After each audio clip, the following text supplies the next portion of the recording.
po naše. No, 13 minut čez drugo je na Caprisu, ponedeljek je za nami čudovit vikend, topel, sončen, s kančkom megle. Kaj pa ta teden? Bo kaj snega, dežja, burje? Besedo predajam našemu vremenoslovcu Valterju Grizančiču.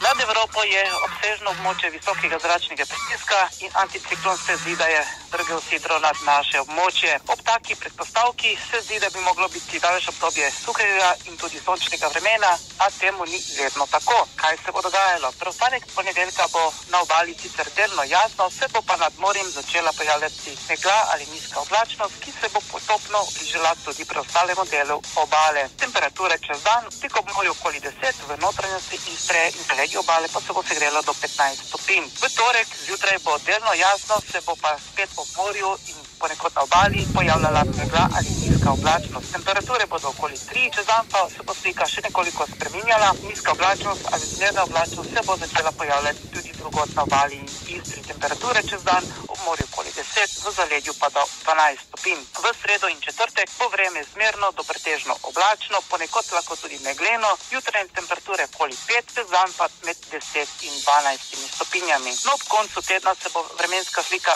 nekoliko spremenila v to smer, da bo zapihala burja in odpihnila verjetno meglice in ostalo, kar bo pred tem. Temperature bodo zjutraj okoli 3, čez dan pa v petek do 13, v soboto bo hladneje, le okoli 8, v nedeljo pa spet do okoli 12 ali 13 stopinj. Nekako največ burje bomo imeli v soboto, a zato bo nebo kristalno jasno. Samo hiti. Samo hiti. Za obalo. Radio Capris.